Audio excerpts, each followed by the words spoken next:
What is good, everybody, man? Appreciate y'all tuning in to the Blue Bloods Coaches Corner edition. A big week. Coach, man, I mean, the SWAC, possibly the MEAC, Big South OVC. I mean, Patriot, Pioneer, MVFC. I mean, there's so many conferences that can get locked up this weekend, depending on the situation, man. But here, my co-host, my guy, Coach Fred, man, getting ready for a big Sunday game this weekend against Texas Southern. Man, Coach, how we feeling? Man, feeling good, man. Good week of practice. Got one more day before we have to take that trip on Saturday. Just trying to get the guys' body clock right. Um, Nice little trip to Houston ahead of us, but feeling good about it. Again, like you said, to feel good after a Thursday practice with your game plan is a plus. Helps you to sleep a little bit easier the next two nights anyway. So just for the people, man. Listen, I've already said my piece on it. I'm sure yourself, Coach McNair, have y'all's own thoughts. How much has this Sunday game, now that you guys have had a little bit more time to plan, how has it shifted your preparation next week for Jackson, given that y'all are playing on Sunday this week? It adds a little bit more to us because of the travel element after the game on Sunday, knowing that you have a short week to get ready for Saturday. So, you try to, the motto is, one at a time. So you try to hold to that as best you can. But you also know that, Sunday, win, lose, or draw, uh, win, very short celebration because on the way back, while the kids are sleeping, you're probably going to be up going through something on your computer, uh, some type of breakdown to make sure once you get here on Monday morning that you guys are ready to go and you're not a day behind, not 2 days behind because you'll end up being a day behind. So it's tough. Um, you know, we wish we could be playing tomorrow, Friday, but powers of be said no, going to be Sunday. So you got to take it and move on and make it a positive. And hopefully the positive is after Sunday around 6 o'clock, I'm calling you or texting you again with all exclamation points uh, for that win. So I know the best case scenario for you guys would be just to clinch it this weekend. That'd be the best case. We had the show That'd be it. Monday. You send me one of those hats with you, man. We both rock the division champ hat on the show, and Most me and you definitely. get ready to travel in 2 weeks, man. We get to meet up, probably do a live show in Tallahassee, man. I'm so Most looking definitely. forward to that. I Man, am. But coach, I'm pulling for it. Pulling for it. I know you're prepared for a game, but let's get into some storylines before we get to predictions, game breakdowns. Coach, I don't know if you've seen social media today. I know you've been busy, but there is a debate that has kind of taken over HBCU SWAC Twitter today. I hadn't seen it. And it came from Jared Hoffman, who writes for HBCU Sports. And he wrote an article that said that in his opinion, TC Taylor should get strong consideration for Coach of the Year in the SWAC. And there has been an uproar on both sides in terms of one side arguing you have to give it to Willie because he hasn't gotten it yet. And this is a guy who's lost 5 games over the past 3-4 years now. And I mean, he's beaten every team but Southern by double digits this year that they've played in conference, undefeated in the conference. But then there's the other argument where people are saying no coach had to handle the turnover that TC did, had the challenge that TC did. And then you kind of got the small minority. Alcorn fans are the best fans, in my opinion. I love Alcorn fans. I They'll was just waiting like on kind of that. chirp in quietly and say, what about Fred McNair? Like, why doesn't Fred McNair getting in this conversation? Because if Alcorn wins the SWAC, how do you not give it to Fred McNair as well? Even though I do think it's voted for Before. before the SWAC championship, so I don't know if I think it'll probably be Willie. But coach, your thoughts on this? Because I really didn't think that this was a huge debate, but man, it popped off today on social media. Uh, Before I say this, I'm putting out the disclaimer that me and you, we have a relationship with Coach Taylor. Uh, Yes. Absolutely love him. Great guy. So let me get that out there. No hate, none of that. But when you're talking about this, um, The other guy's undefeated. Everybody he had to play, he beat. He's heading to the championship game. I get it. I myself, if I had a vote, I just feel like you have to mark Coach Simmons just because of the award and what it is. Because we've had this debate before, kind of, when you're talking MVP. Does the MVP have to be on the best team? Or is it truly an MVP Coach of the Year? Because if we're saying Coach of the Year, I mean, the guy at Valley would have a valid argument as well, for what he had to endure, if that's what we're saying. My boss has an argument if we're talking about what he had to endure. But if you're going by the rule, letter of the law of what it says, Coach of the Year, it has to be Coach Simmons. Now, I'm with you on this because I get both sides of it. Like when I hear the argument, I can be on either side. Like I understand how big of a challenge it was. Yeah, first year kids hit the portal. I get it. And it's completely different because when me and you talked about National Coach of the Year, we kind of had this debate too. Like Jimmy Rogers is a first-year head coach, but nobody left. Like that, he got the national championship team to stay with him in Brookings, which is just insane to think about. But when you look at what TC had to come into, it was 50 plus players hit the portal or something. Hit the portal, and you lose your starting quarterback. You lose Shane Hooks. You lose Willis Patrick. Niles Gaddy ends up transferring out. There's so many pieces you missed. It's just, for me, I know this shouldn't come into account, but I'm talking as a voter would think, if Willie Simmons doesn't get it this year, when do you give it to him? What does he have to do? He just went undefeated. I mean, like what else is there to do? I mean, you went undefeated in the SWAC, only had one game within single digits as of right now, which they play Lincoln this weekend, probably not a single digit win. And then you play Bethune, who has played better as of late, but I still think they get that one by double digits. It's a Florida Classic. They're going to be up for that game. What else does he have to do to earn it? I understand the challenge of TC, so I don't hate that argument. It's just at this point, Willie didn't win it his first year in the SWAC, even though he was 9-2. Didn't win it the second year in the SWAC, 9-2 again. Now he finally gets over the hump where everyone would argue he didn't deserve it the past 2 years because he didn't win it all.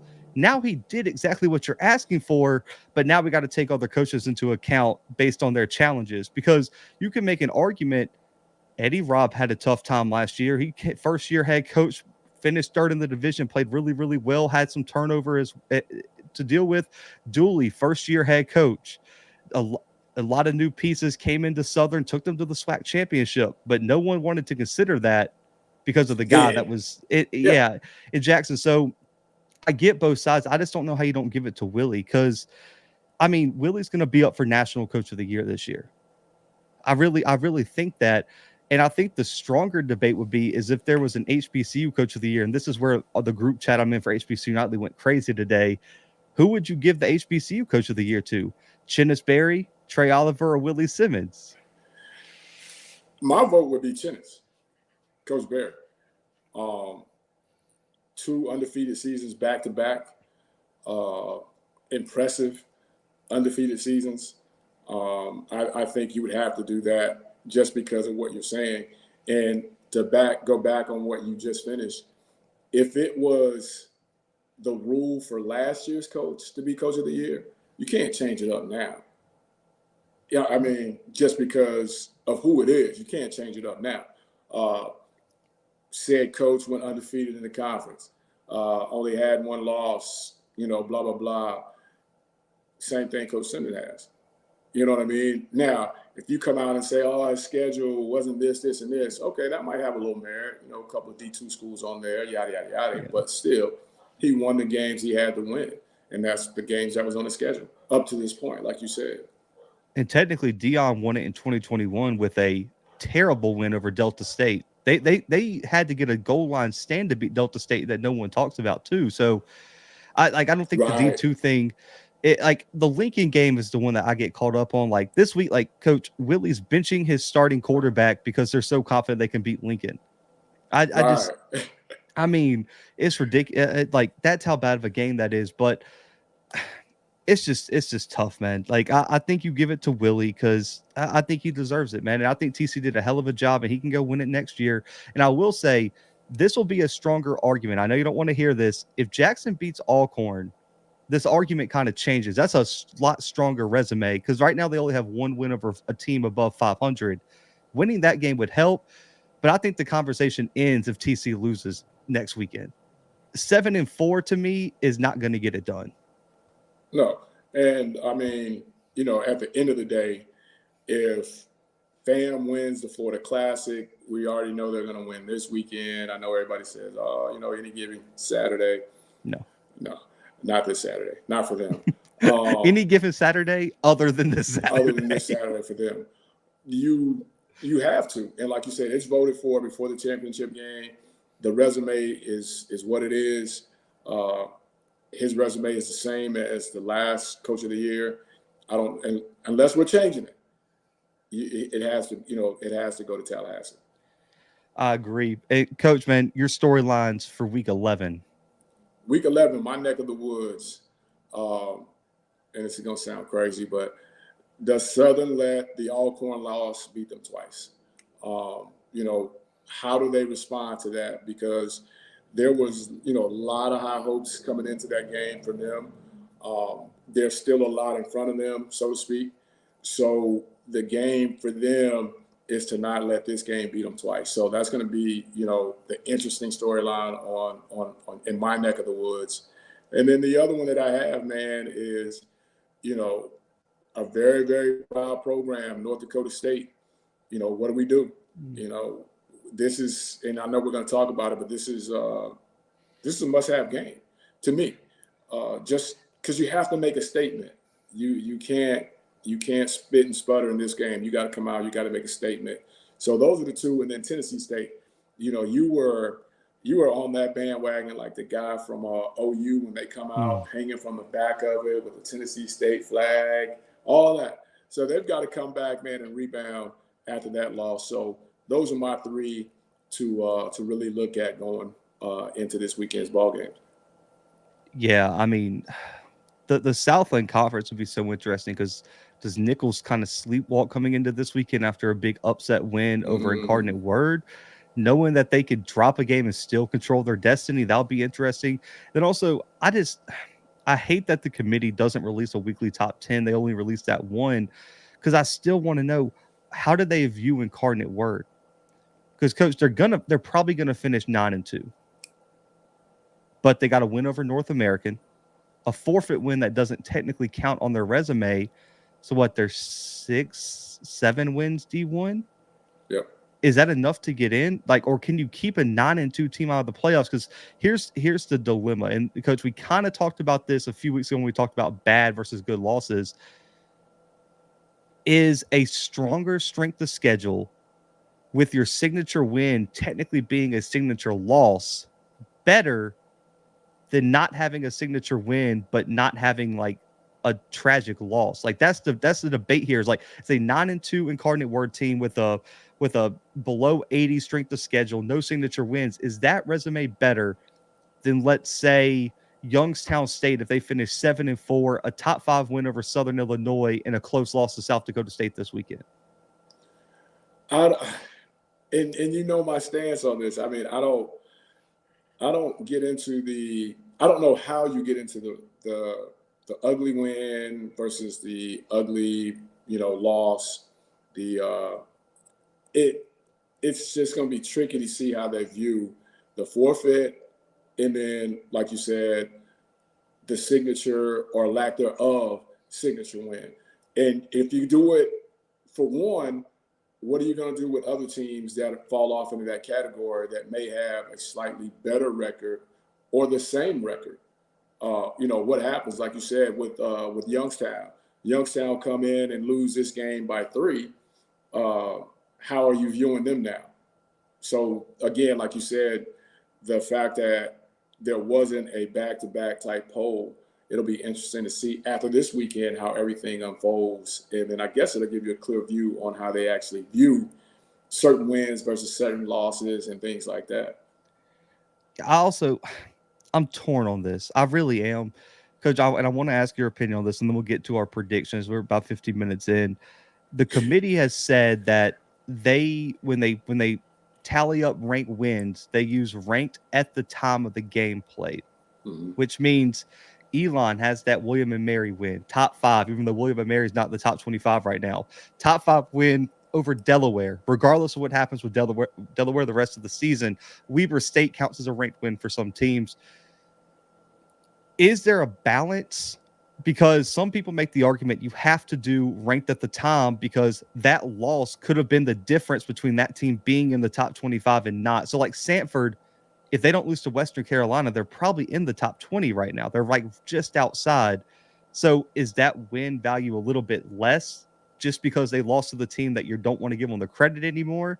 But then you also have situations like ETSU last year, preseason top 10, Samford gets a big win over them. They jump way up high, but then Kennesaw State, ETSU, they finished with like 2-3 wins last year. So obviously those don't count. So is it a balance of if you have a ranked win at the time and they finish with 6, 7, 8 wins, then yeah, that's still a good win per se. But if that team falls completely off, I don't see how you give them credit for that ranked win. And it kind of goes back to what you were saying a few shows ago. You start the season, Bluebloods University starts the season as top 5 off of what happened the previous year. And I catch you in week 3 after you've played the California team and after you've played Florida Memorial. And I boat race you. So you go from 5 to 10. We know how the poll kind of works. Now you come up against Alcorn State and you lose again. Now you go from 10 to 15. So what I'm saying is by the time you get to your 5th game, the real you showed up now. And you started the year 5th. And now going into week 6, you are not even ranked anymore. So how should my win versus you count more in week 3 versus somebody that beats you in week 8? I don't know how you balance that. So I think that's where the problem is going to run in. My biggest problem with it is if a team slips up early, like let's say, like it didn't happen, but let's say Western Carolina loses a game early and then goes on to have the season they did, the team that beat them wouldn't get the same type of credit that Furman would have gotten. Like that's the issue for me is like it gives you no wiggle room for breakout teams because no one saw Western Carolina coming. No one saw Lafayette coming. And we know Western Carolina hasn't gotten any respect because they beat a ranked Sanford team. And now that I don't even win, think they got receiving votes after that kind of thing. Because me and you were both on that bandwagon, and they pulled 2 big wins back-to-back weeks, and got 0 to little love. So I just, again, I think this is something that needs to be reshaped, looked into at the end of the year. You can't change it now, but I think this is a process that has to be changed as far as the way votes go, the way the committee looks at it at the end. Because, again, you start out top 10, we know it's going to take you a minute, even if you lose 3 times, to get out of the top 25. Yeah, that goes back to the conversation we had, week 3 or 4? Well, it might have been even before that. Voters. I know this is a tough thing to say because there's some people that don't believe you should do this. Coach, it's week, what week is it? 11? I start my ballot blank every week. Still, it's week 11. And it turns out to be kind of similar because by week 11, you should kind of have it figured out. But this year is unique. I started blank, Coach, because the top 5's kind of there, right? We know Montana State, Furman, Idaho, South Dakota State. South Dakota's right there. Montana, who's there.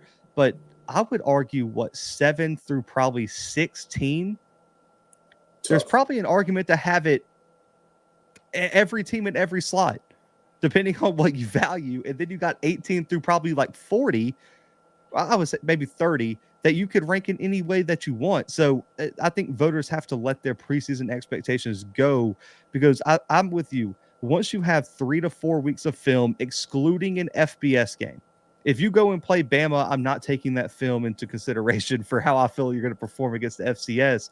but after your third or fourth FCS opponent, we kind of know what you are. Yeah, you should know. We know as coaches, so I mean, you definitely should know. As voters, if you're paying attention, then you should definitely know that Bluebloods University lost 30 seniors from the year before, and we brought them back as number 5. You know, now they're playing with 30 freshmen and 30 sophomores, so they're not going to be the same team. You know, that kind of thing. You should know that information going in. And then, you know, like you said, it'll never happen, but we've got to figure out to start rankings later because the team can benefit from something that they did last year. And another team wouldn't benefit because of what they did last year. So, you know, it's double-edged. You and my boy Timothy got to get with them people and figure out how to get this thing straightened out. Yeah, definitely got to do that. Coach, let's get in our 2 games of the weeks real quick before we get into Super Dogs. Game of the week. I picked this one, Coach. I get that there's 2 top 10 or top 15 matchups according to the quote-unquote stats poll. But for me, I had Youngstown at 10. I'm much higher on Youngstown than some other people. So that's why I picked this one as our game of the week. Number 1 South Dakota State, Coach, goes on the road again up to Youngstown, number 22 in the country, number 10 in my eyes. I think this team's got a top 10 resume. Can Youngstown State shock the world on Saturday morning, 11 a.m. kickoff? No. They can make it interesting, but I don't think they pull this one off, man.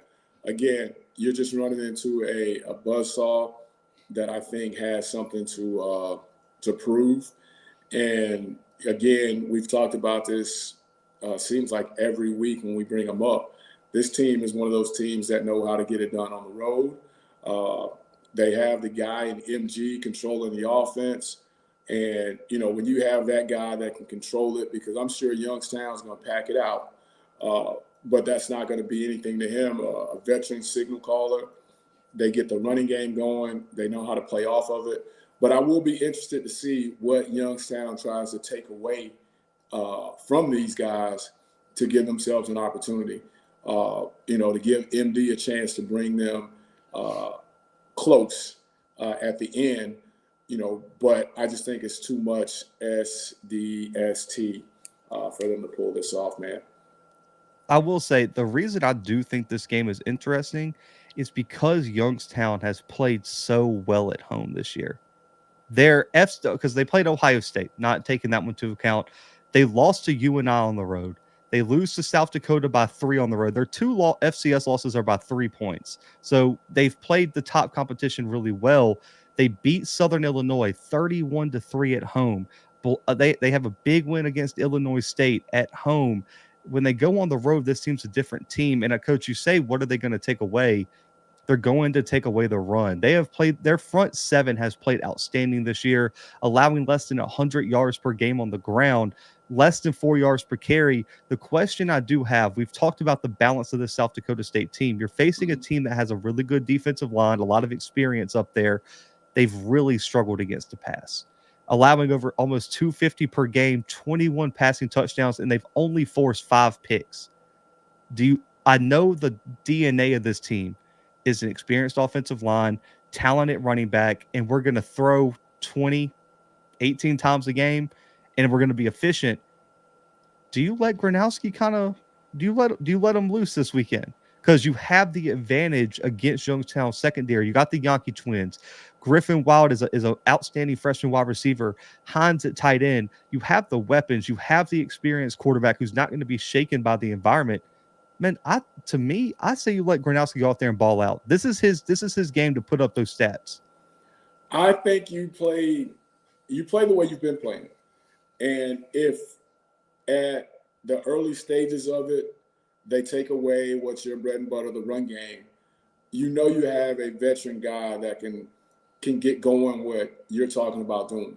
And they have enough defense to, if they stall out a little bit till he can catch his rhythm, the defense can kind of keep him in it.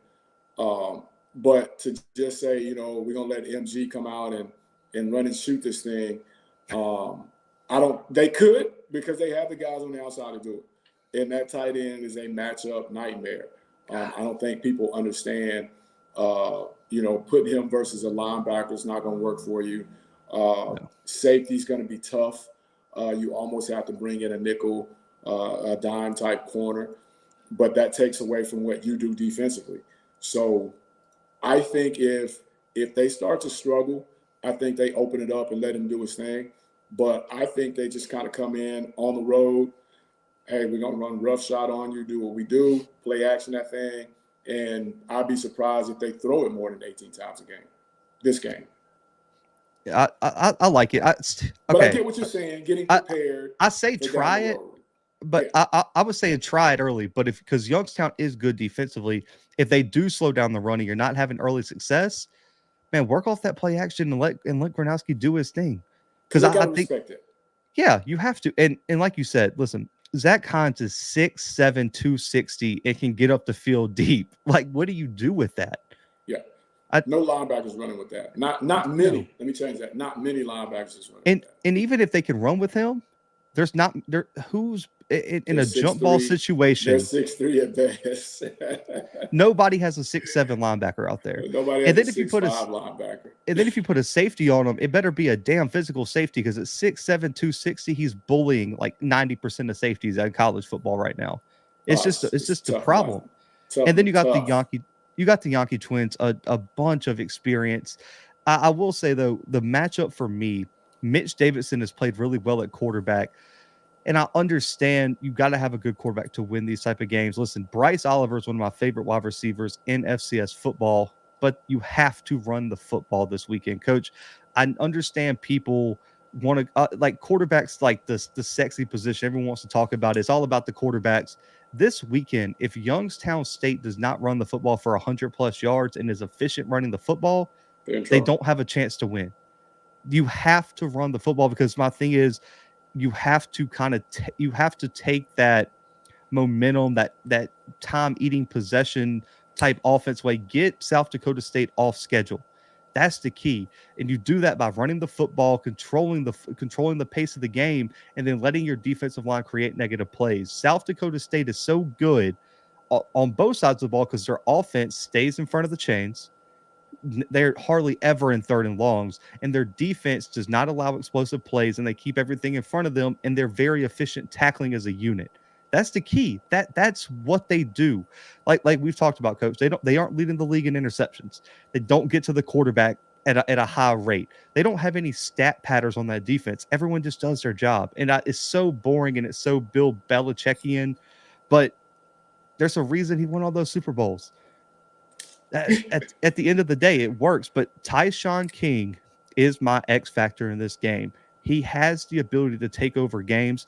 Nobody's really been able to establish the run against South Dakota State, maybe over the past 2 years, outside of maybe Montana State like 3 years ago, but that was it.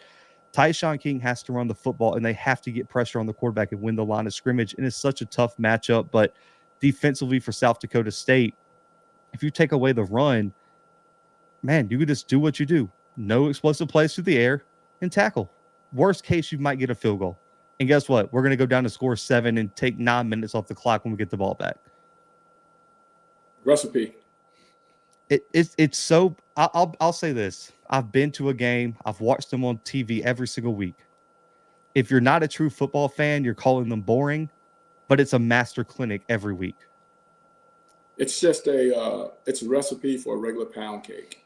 Not the pound cake with the drizzle icing. It's just a regular pound cake. Oh, and who doesn't like pound cake, right? That's what you get. It's no sprinkles, no icing. It's just regular pound cake. So, Coach, 17-point favorites for South Dakota State this weekend on the road. Give me your pick, man. Do they cover that 17, or does Youngstown make it interesting? Youngstown makes it interesting. But, I got South Dakota State winning this one 30-21. Ooh, I like the pick. I'm with you. I don't think South Dakota State covers the 17 on the road. They had a little bit of trouble with Southern Illinois on the road. This Youngstown team plays really well at home. I like the Jacks. Oh, gosh. I like them 31-21 this weekend over Youngstown State on the road, man. So I'm going to take the Jacks, even though I do think Youngstown is a good enough team to make this thing close early. Coach, HBCU game of the week. We know what the SWAC is. There's not many good games this weekend in the SWAC, like super, super important ones. We're going to go to the MEAC this week for our HBCU game of the week. Number 7, North Carolina Central, traveling to Howard. It's the battle of the real rings versus the fake rings. Trey Oliver is going to make this personal about MEAC Media Day. Coach, is there any way Howard bounces back from a shocking loss last week to Buddy Pugh in South Carolina State and knocks off North Carolina Central and Trey Oliver this weekend? Man, I just don't see it. I think it's as much about last week as it is this week. I feel like if they pull that off last week, then it sets up for a much better week of practice, much more focus. Everything's closed off. But I think they've spent the week hearing about what happened last week. And you can't waste a day or, a practice thinking about last week when you've got DR and crew coming to town. You can't do that. And I just don't think they have enough offense to keep up with NCCU. Before last week, I would have said that they could do this. It's going to be personal. It's at home. I always give favor to the home team in these type of matchups. But this one here, there's no reason to think that NCCU won't come in focused and ready to destroy these guys because of the ring situation. Now, I would love to be there to see if there's going to be some signs or there's going to be something said in pregame, or the Howard kids going to come out with their rings or what, that kind of thing. I would love to be there just to see that, but I just don't think much past the kickoff that this is even going to be a serious contest, just because DR and crew and Coach Oliver have something to prove. I think the entire game is decided on whether Howard can stop the run. Because, Coach, when you got Latrell Collier, when you got probably the best dual threat quarterback in HBCU, arguably FCS football, the worst possible matchup you can have is a team that can't stop the run. Because Trey Oliver is going to have no problem just running the football down Howard's throat. There's some coaches who would maybe try to open it up through the air. Trey Oliver's not that guy. Excuse me. I mean, why would you stop? You have the best quarterback in HBCU football, Coach. This just seems like a terrible matchup, but I want to get your coaching perspective. How does Howard get their guys refocused after a loss like that last week? How do you approach that as a coaching staff? I think you got to break it down. You got to go all the way back to fundamentals. You've got to point out where you lost it at, and you've got to focus on that in the week of practice while trying to work on what's coming up, coming to town. But you've got to go back to the fundamental part of it. Hey, we lost last week because of this. Now, we get this fixed. We know who we are. We know we can compete with these guys. But like you said, if they can't get the ground game rolling or they can't get explosive play after explosive play to get up a couple scores and put a little pressure on DR and the boys, I just don't think 3 and out is the way to go. And that's kind of what happened to Howard last week. They got up, got in a rut, and couldn't get out of it. You can't get in ruts and stay there versus this team, because you'll look up, South Carolina State can tell you, you'll look up and you'll be down 21-0, and you're on your 4th, 3rd and out in a row. And, that just spells doom. The interesting thing, though, and I didn't know this stat till I was doing kind of some research for this game. Central has allowed 100+ yards rushing in every single game but one this year. Really? That's a lot of rushing yards, and especially coming into this game when Howard's going to have to run the ball. You have Eden James, Jarrett Hunter, Ian Willard. I mean, they'll even get Casey Hawthorne involved at wide receiver. If Howard can find a way to take the game out of Quentin Williams' hands and put it into that loaded running back room with an offensive line that has talent, if you can shorten up the game, you can keep it close. Which game did they not give it up? Let Do you me know? double check. It was on the 7th. Hang on. Elon. Okay, and that was one that they Yeah, they gave almost up. got caught in. No. They beat Elon to death. That was they allowed 82 yards No, on no, not 43 Elon. carries against Yeah. Elon. So Valley got 100. Um, Yeah. But Winston-Salem got 100. North Carolina A&T got 100. Morgan and Central ended up with that, right? Yeah. So other than the Campbell game, that stat, I get what you're saying, but that stat, I think they'll live with the outcomes that they've had on those games. Yes, Valley absolutely. ran it to make sure it didn't get into the 70s. Central State was just trying to get out of there and get off TV. They didn't want their faces on TV anymore, so they was trying to get that clock going.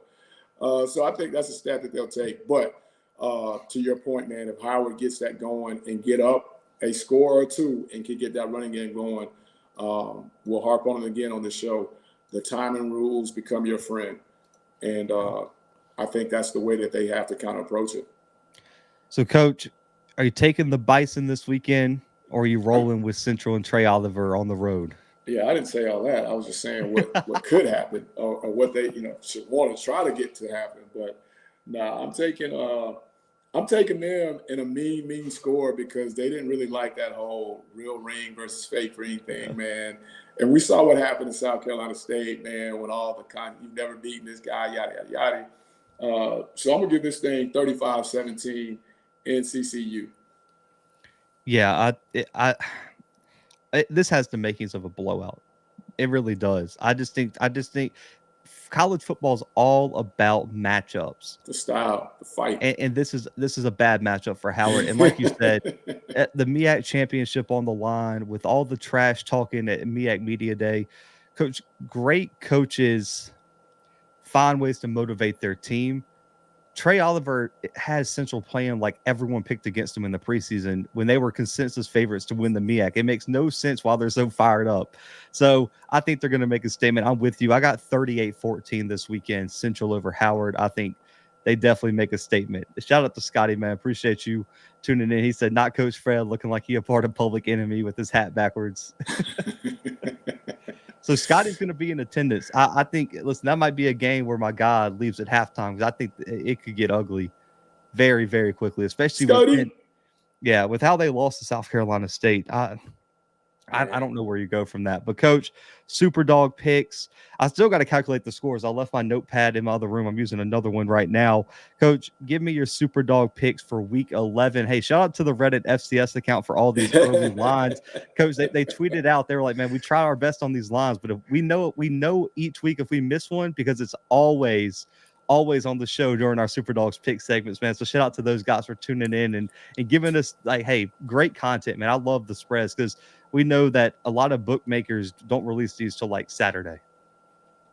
Especially if it's low. Right. Yeah. I got two, man, and I just need you to just hear me out. I'm running with Morgan State in that spread. I'm running with them in that spread. Let me get back to it. Where is it at? Is it the 1.5? I'm taking them. That defense, and I know it doesn't look like a lot, but for somebody to say that that's the deal, I got to take them simply because they lit up the scoreboard last week. I think they got it figured out now. I hope they got it figured out now. So I'm taking them, and hold on to your seat. I'm taking Townsend. What is that spread? 50? It's Villanova? I'm taking that. Okay. Now, I'm not saying they're going to win, but I'm taking that. It's 16-0 right now, us, baby. Yeah. I'm taking us right now on that one. Yeah, that's huge.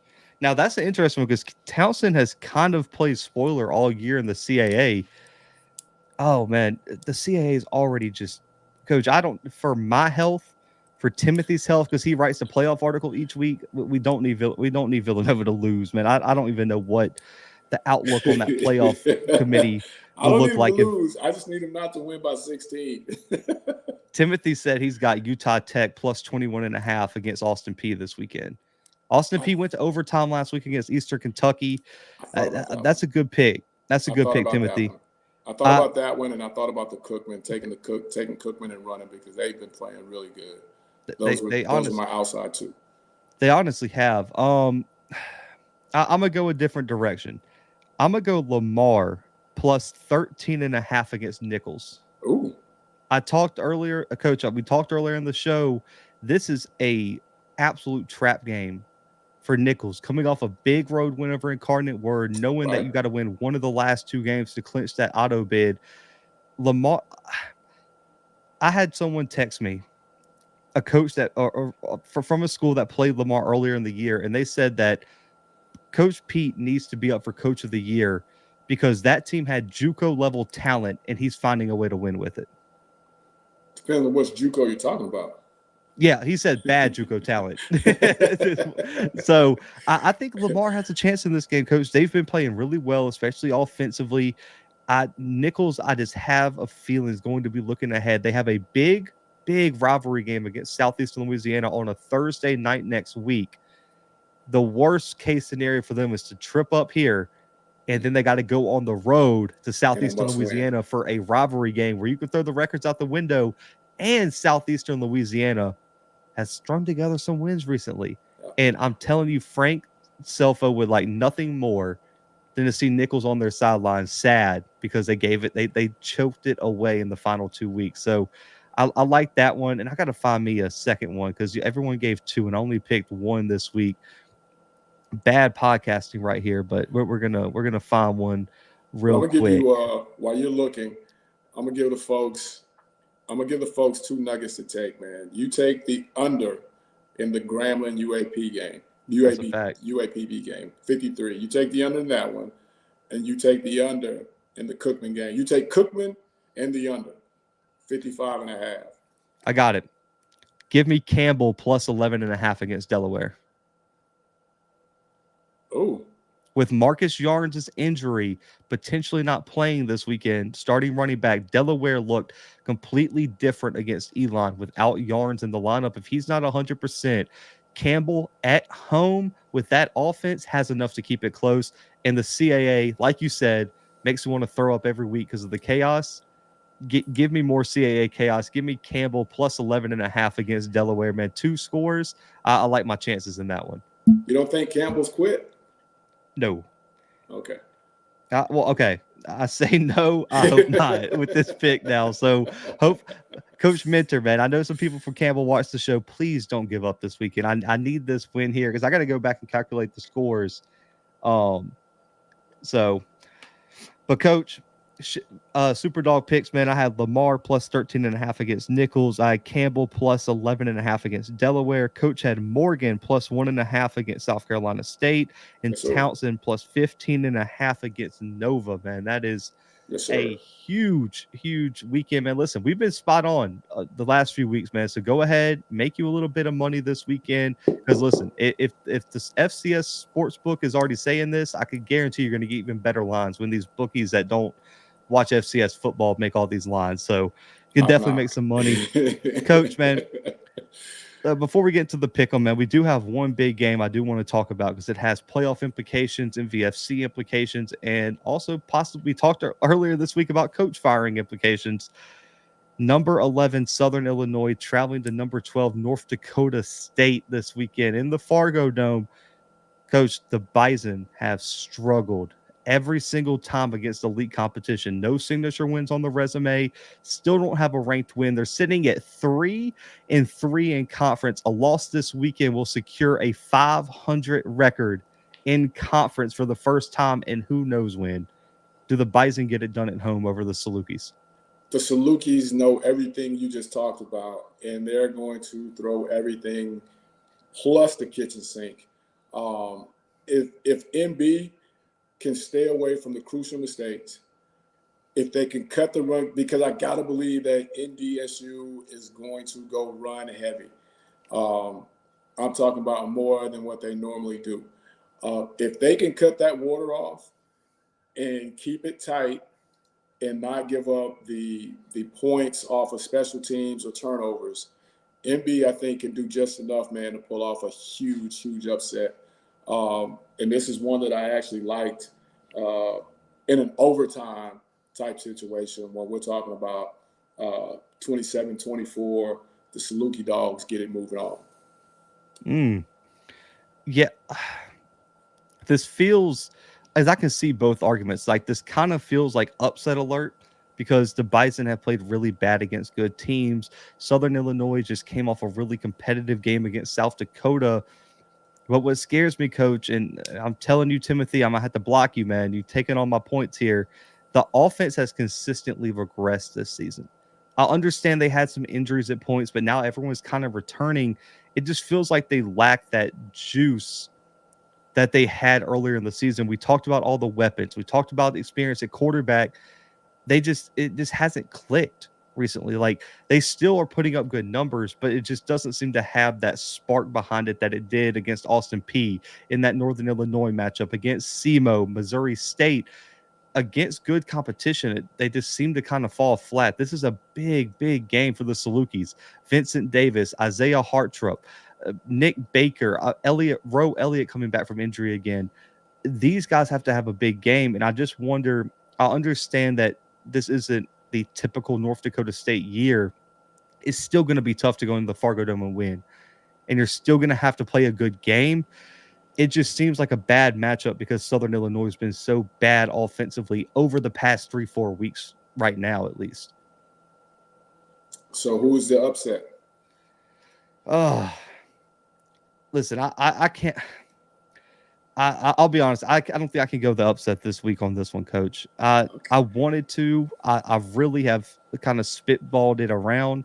It just feels like coming home after North Dakota State. I mean, I don't think it was that close, but the feeling around Fargo right now is that North Dakota State played well enough against South Dakota State. I don't believe that, but I think they're going to be able to run the football against the Salukis.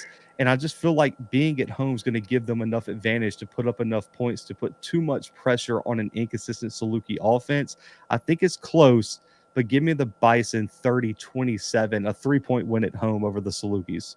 And they got to have it. They got to have it, because if they lose both games, we talked about, they're not getting in at 6-5 to the playoffs, and then we're going to have that whole nother conversation about Vegan come back to rescue North Dakota State potentially. And if they got in, it would be off of name alone. Oh, I would. Oh God, you listen. But you know that is a possibility of happening now. Oh, it is. It is, because if you thought the reaction from last season, Montana getting in at 7 wins was bad, let a 6-win North Dakota State get in. It'd be bad. Tells us. I think they get it done. Hang on, let me make sure I got the spread here right. Let's see, 6.5. So I don't have North Dakota State covering the 6.5. You got the Salukis for the upset, so obviously you don't have them covering it. Man, big game, Coach. To our pick 'em, we're gonna start it here. Number 6 South Dakota at number 10 North Dakota. The Battle of the Dakotas. Who gets the win this weekend, man? Is it the Coyotes or the Fighting Hawks? Man, who needs it the worst? You know what I mean? And I got to believe that the road team takes this one because they need it the worst. They can't have this slide continue, so to speak. They've got to start gaining momentum to go forward, to get to this thing at the end of the year. So I'm going with the number 16 on the road. Would be an upset because they're the higher ranked team, but I might have said that backwards. So South Dakota's at home, so that probably even makes your pick even more comfortable. Oh, ain't no doubt. Okay, so we had it wrong. Yeah, so that's where we're going. Okay, cool. I feel you. I like South Dakota in this one, Coach. Maybe I'm a hater. I don't know. I've been called the hater of the Fighting Hawks. I'm just not a believer in North Dakota. I don't know how people are putting them in the top 10. Nothing about their resume says top 10 program other than a win over North Dakota State, which does not hold the same weight as that early as it did. Yeah. yeah, it's just not there. Listen, the fourth ranked FCS defense in the country for South Dakota. They have one of the most loaded linebacking cores in the country. I personally think at home with that defense, South Dakota is going to keep it low scoring, and I'm going to take South Dakota over North Dakota this weekend. Coach, the game that I'm going to be at this weekend, a potential Big South OVC clinching game, SEMO at number 21 UT Martin. Do the Skyhawks get it done this weekend and clinch at least a share of the Big South OVC? They've got it set up to do that.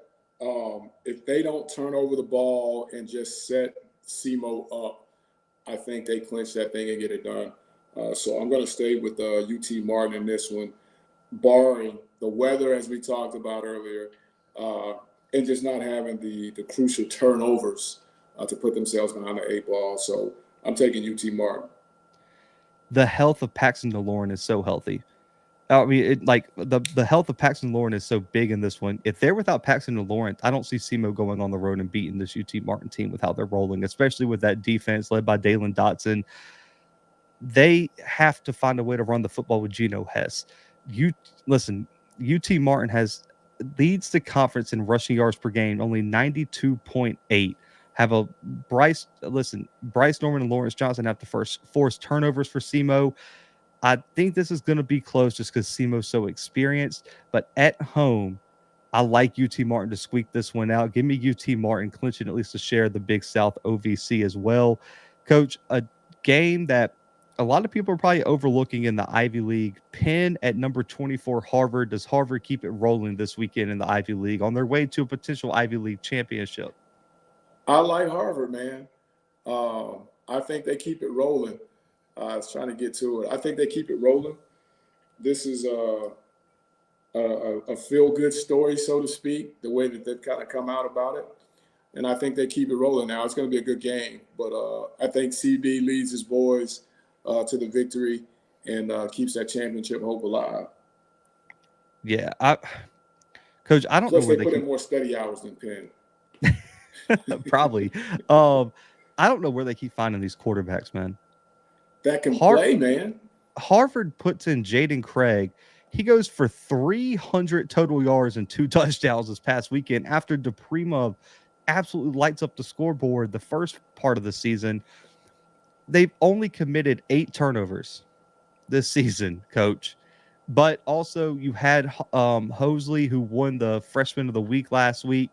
I like Harvard. I think the defensive line is the difference. They're going to be able to slow Penn's rushing attack. And man, Harvard's probably going to find another quarterback to come out there and just put up insane numbers out of nowhere. Give me Harvard, especially at home as well. Coach, Sanford at number 23, Mercer. Mercer wins. They probably lock up their spot as an at-large bid into the playoffs. The Bulldogs can create pure chaos with an upset this weekend on the road. Do you like your guy Ty James and the Bears, or does Michael Hires and the Bulldogs have one left in them? Man, I like Hires, but it depends, man. It depends on what Mercer offense shows up, what game plan. I keep telling you this. If they've got a lot of TJ in this week's game plan, it won't be close. If they don't, Hires has an opportunity to pull off a really big upset. But I'm just going to say that they know more than I know, and there's going to be a lot of TJ in that game plan. So I'm going to go with Mercer and probably have TJ back in the fly zone, man, if they do it right. Well, if you remember, last season Mercer lost in double overtime. Ty had 351 receiving yards against Sanford last year. And he wasn't the only one catching the ball. No. 351. He's had big games against this defense. Sanford has struggled in the secondary. It's going to be a whole lot of number 13. I'm going to leave it right there. Give me Mercer. You know what? Not even Mercer. Give me Ty James for the win this weekend to lock up the Bears in the playoffs. I'm with you, Coach. Listen, he is I know I've had him on for an interview. Coach, we're going to have to get him on this show after the season, man, just to chop it up and break down some film because, man, we got to chop it up with Ty. I know he watches the show. Well, yeah, we need to see more Ty James this weekend, Mercer. But, Coach, a game that is a big one for Montana State, at least. Eastern Washington at number 5, Montana State. Do they get shocked at home, or the Bobcats keep rolling? Bobcats keep rolling. just that simple. No upset bid coming. They might be the second hottest team in the country, behind the number 1 team. I just think they've got it going. If they can play a full game, we talked about that before, from start to finish. But I think they are one of the hottest teams in the country at FCS level, and I just don't see this one even being close. So I'm staying with Montana State on this one. Yeah, it's the Brawl of the Wild warm-up game. Montana State play next week. Listen, and like Timothy said, Eastern Washington cannot stop the run at all. And if you can't stop the run, the last team you see coming out of the tunnel is that team up at Bozeman, man. That's a problem. I'm with you. Give me Montana State big this weekend. Coach, a game I've already given my I don't know. I've given, this is my super dog pick, but Lamar at Nicholls State. Coach, who you got in this Southland matchup? Nicholls wakes up just in time to right the ship, and they win this one in a close ball game. They wake up just in time. I took Lamar plus 13.5. I'm gonna go the upset. Give me Lamar on the road, shocking Nicholls State. I like them shocking Nicholls State this weekend on the road. It's just so tough sometimes, especially a team like Nicholls that kind of like up until this past weekend, like really wasn't even in the conversation. I like Lamar in this one, Coach. Their defense has scored 3 touchdowns in the last 3 games. That's clutch.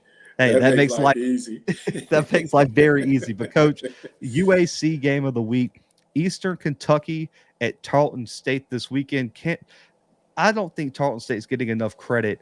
Coach, they are one of only 3 teams to have a winning record in every season of the transitional period to the FCS, joining South Dakota State and North Dakota State, if I'm not mistaken. The Texans deserve more credit, but do they get it done this weekend against their really, really sneaky Eastern Kentucky team? Most definitely. Remember I told you about them a couple weeks ago. My bad. I got to cut that out. It's not Tarleton. It's I had 2 games written down. Tarleton's in our next game. Yeah, it's Eastern Kentucky at Central Arkansas. Yeah, because Central Arkansas needs this game. Listen, that loss to Austin Peay last week kind of knocked Eastern Kentucky out of not out of contention. They're both sitting at 3-1, but they're at 4-5 now on the year. They need this win to stay in playoff contention because they got to get the auto bid. Can Eastern Kentucky go on the road to Central Arkansas and find a way to win this game? Well, as I was about to say about Tarleton, when they jumped on the map versus UCA, very explosive. And it's the same thing with what I'm saying now about UCA. They have a very explosive offense. They don't lose a lot on the gray and purple turf. So I think this is one they know they have to have, and I think it's got to be in impressive fashion. So don't be surprised at this one here if they try to check, as you would say, every light on the scoreboard to try to get some style points. But, yeah, I think they shut the door on Eastern Kentucky rather quickly and early. I know the running game gets a lot of credit. Will McElvain is having just a ridiculous year this year.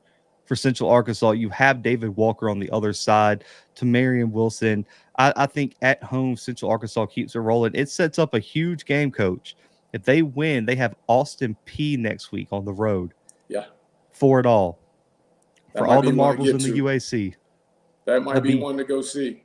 That's on my schedule. Because I'm gonna see y'all. Because I don't like to double up on teams. Like when I travel, I've already got y'all penciled into the SWAC championship. I'm gonna see Alcorn in person in Tallahassee. Fingers crossed. And so I'm gonna go see Austin Peay, Central Arkansas next week. But give me Central Arkansas in this one, Coach. Now the game I was, talking about Tarleton State, Abilene Christian this weekend. Coach, can Tarleton State complete this transition period with their final game of the season with a win this weekend? Definitely. I love what they do offensively. They've got a lot of weapons, and they really can explode at any moment, man. I think they have it, running right now in the right direction. So I like them to continue on like I said before, very explosive offense, got just enough defense. I think this one is Tarleton, easy. Yeah, I hate that he transferred from the SWAC.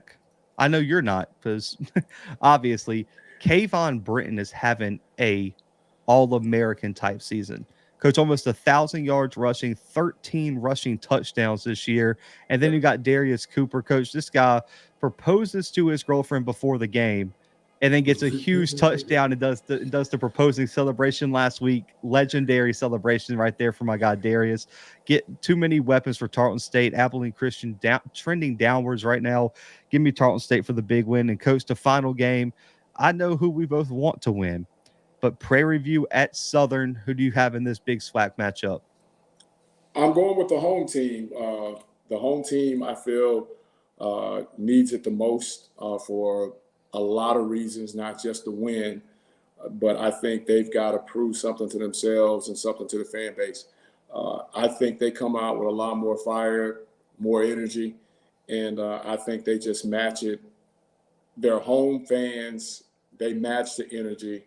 And it's a game that they've got to have. So I'm going with the home team. Coach, 9.5-point favorites.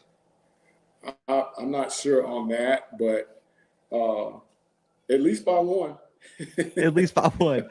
Coach, I'm with you. I think I know last week PV bounced back with a win over UAPB, but right now everyone's getting a win over UAPB. I don't think that changed the direction of either team. And I just think PV is reeling right now against good competition. It's on the road. And I think the Southern team knows what they're playing for, because we've talked about it off air. Everyone knows what this team is playing for. I think they're going to come out inspired. If this is the last home game, it's going to be senior day. It's a lot to fight for. Give me Southern in a close one over PV, which in turn, as long as you guys handle business on Sunday, man, set up a huge matchup in Tallahassee for the SWAC championship. But Coach, man, final thoughts on week 11 before we roll out of here. Man, a lot of good football, good, interesting matchups. Want to see how the polls come back after some of these, just because, you got 11-12 matchup, things like that, just to see how the committee comes back and weighs some of these things. And then there's certain programs, man, that got to see how they get off the mat. We talked about it earlier with the storyline. So, Saturday, while traveling and at the hotel, I'll be score surfing and checking out some of this stuff as well, and not having to go back on YouTube, but catch some of it live. So, again, great weekend. It keeps getting better, even though it has flown by. So the competition is just getting better. I'm really, really interested to see on how some of these programs get off the ground. Yeah, I'm with you on that one. That's the one good thing for you guys is y'all play on Sunday, but for you at least, you get to catch some of the games on Saturday and then get to watch some film on Monday on the way back. And man, obviously everyone knows what the HBCU game of the week is going to be next week. So we'll definitely talk Alcorn, Jackson State. I know there's a lot of people excited for that one. But Coach, man, appreciate you again, man. Good luck on Sunday, guys. We're gonna be back Monday. We might push the show back a little bit time-wise because my guy Coach is going to be headed back from Houston back to Lorman after that Texas Southern game on Sunday. So stay tuned. Just make sure to click the notification bell so you get notified when we set the live time. You guys hit the like button, subscribe, and you could check out the replay on all podcast streaming platforms. Check out the website, si.com/college/FCS. And me and Coach will be back on Monday, guys. But for Coach Fred, for myself, for the Bluebloods FCS Football Central, we are out for right now.